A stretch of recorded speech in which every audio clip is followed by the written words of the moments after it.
कर्नाटक में 2.5 साल वाले फार्मूले पर ही लगी मोहर। आखिर कैसे मान गए डीके शिव कुमार, क्यों पीछे खींचे कदम? शुरुआत से ही सीएम पद पर अड़े हुए थे डीके। कर्नाटक में सिद्धारमैया की शपथ ग्रहण की तैयारी पूरी हो गई है। राज्यपाल थावरचंद गहलोत सिद्धारमैया को 20 मई को दोपहर 12:30 बजे सीएम पद की शपथ दिलाएंगे। उनके साथ डिप्टी सीएम के रूप में डीके शिव कुमार और करीब 1.5 से 2 दर्जन मंत्री भी शपथ लेंगे। सत्ता के बंटवारे का फॉर्मूला तैयार कर लिया गया है। जो नए मंत्री शपथ लेंगे उसमें 30% मंत्री सिद्धारमैया और डीके शिव कुमार गुट के होंगे, वहीं 40% मंत्री हाईकमान की पसंद के होंगे। साथ ही कई वरिष्ठ नेताओं की दावेदारी भी है, लेकिन जिस फॉर्मूले को लेकर कोई इस समय बयान नहीं दे रहा है, सीएम पद के बंटवारे को लेकर है। सीएम पद के बंटवारे का फॉर्मूला सबसे पहले सिद्धारमैया की ओर से ही दिया गया था, जिसे डीके शिव कुमार ने ठुकरा दिया था। बाद में डीके तैयार हुए, लेकिन शर्त रख दी कि पहला कार्यकाल उन्हें मिलना चाहिए। दरअसल डीके को इस बात का भरोसा नहीं था कि अगर वो 2.5 साल का पहला कार्यकाल सिद्धारमैया के लिए छोड़ते हैं तो सिद्धारमैया 2.5 साल सीएम रहते हैं, लेकिन उसके बाद ही उन्होंने कुर्सी खाली नहीं की तो क्या होगा? छत्तीसगढ़ और राजस्थान जैसा ही हाल कर्नाटक में होगा। छत्तीसगढ़ में भूपेश बघेल और टीएस सिंहदेव के बीच में भी इसी तरह के बंटवारे के फॉर्मूले को लाया गया था। पहला कार्यकाल भूपेश बघेल को मिला, 2.5 साल बाद कुर्सी टीएस को मिलनी थी, लेकिन भूपेश बघेल 4.5 साल से सीएम है और अगले 6 महीने भी वही रहेंगे, ये भी तय हो चुका है।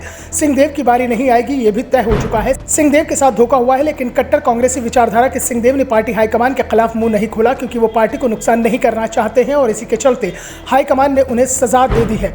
दूसरी ओर राजस्थान में पिछले साल सितंबर में राहुल और सोनिया ने सचिन पायलट को सीएम बनाने का फैसला लिया। 25 सितंबर को जयपुर में विधायक दल की बैठक बुलाई गई। गहलोत को इस्तीफा देने के लिए तैयार किया गया था, लेकिन गहलोत समर्थक मंत्रियों ने सभी विधायकों के इस्तीफे करवा दिए। बैकफुट पर आए हाईकमान को फिर हिम्मत नहीं हुई फिर से गहलोत से इस्तीफा मांग सके।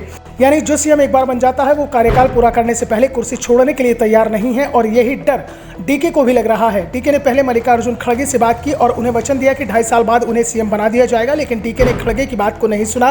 राहुल गांधी ने कहा, लेकिन डीके को पता था कि राहुल के आश्वासन के चलते सचिन पायलट और टीएस सिंहदेव की भी क्या हालत हुई है, इसलिए राहुल के मनाने से भी डीके नहीं माने तो सोनिया गांधी को बीच में आना पड़ा। उन्होंने शिमला से ही डीके को फोन लगाया और उन्हें आश्वासन दिया कि उनसे जो वादा किया गया है उसे पूरा किया जाएगा और ये वादा वो खुद पूरा कराएंगी।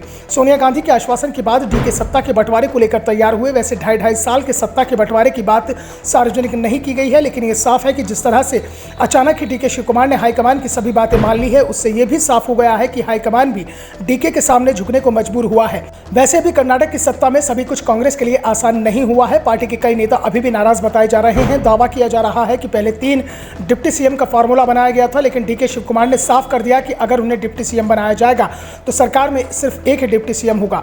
3 डिप्टी सीएम होने से सरकार में उनकी दूसरे नंबर की पोजीशन पर भी सवाल खड़े हो जाएंगे। ऐसे में 2.5 साल बाद फिर उन्हें भी सीएम पद के लिए धोखा मिल सकता है। डीके के दबाव में हाईकमान भी साफ तौर पर दिखाई दे रहा है। उनकी बात मानते हुए 3 की जगह सिर्फ एक ही डिप्टी सीएम बनाया जा रहा है और वो खुद डीके शिव कुमार हैं। Bureau report, the Indian news.